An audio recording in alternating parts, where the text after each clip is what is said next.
বাংলার প্রকৃতিতে সবে এসেছে বসন্ত, কিন্তু মাঘের মাঝামাঝিতেই আমের মুকুল ফুটেছে গাছে গাছে, আর তার সুগন্ধ ছড়িয়ে পড়ছে এলাকা জুড়ে।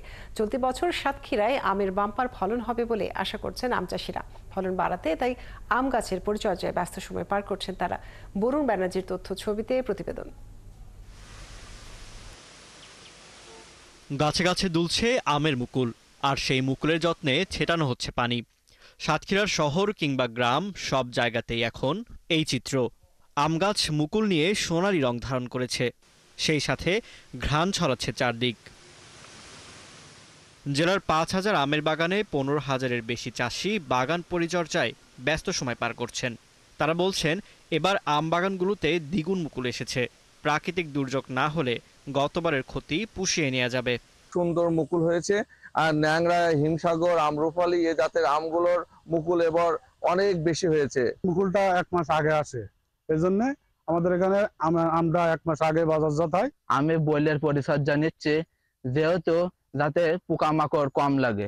আম চাষিরা আরও জানান, মুকুল সংরক্ষণে নিয়মিত স্প্রে ও সেচ দেওয়া হচ্ছে। যেহেতু আমগুলো বাইরে যায়, এই কারণে আমি একটু বাড়তি পরিচর্যা নিচ্ছি, যাতে আমগুলো ভালোভাবে বিদেশে পাঠাতে পারি। নিম সাইপার ও কনফিউডার ওষুধগুলো সাদা পানিতে মিশিয়ে পরিচর্যা করছে। তবে তাদের অভিযোগ, ব্যবসায়ীদের সিন্ডিকেটের কারণে বিদেশে আম পাঠানোর ক্ষেত্রে ঝামেলায় পড়তে হয়। কষ্ট করে আম ফলায়, এখন এটা বাজারে আমরা কোনো মধ্যস্বত্ব ব্যক্তির কাছে না দিয়ে সরাসরি বাজারে বিক্রয় করতে হলে আমরা লাভবান হব। কৃষি সম্প্রসারণ অধিদপ্তরের কর্মকর্তা বলছেন, আবহাওয়া অনুকূলে থাকলে আম উৎপাদনের লক্ষ্যমাত্রা পূরণ হবে। মুকুল হয়েছে কিন্তু ফুল ফোটে নাই, এই অবস্থায় একটি ইমিডাক্লোপিড গ্রুপের ওষুধ অথবা পাইমেট্রিজিন গ্রুপের ওষুধের সাথে ম্যানকোজেব গ্রুপের একটা ছত্রাকনাশক এই সময় স্প্রে করতে হবে।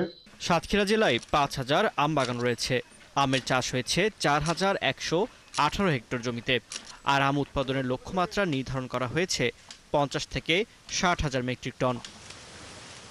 ফারদিন নীরব, ৭১।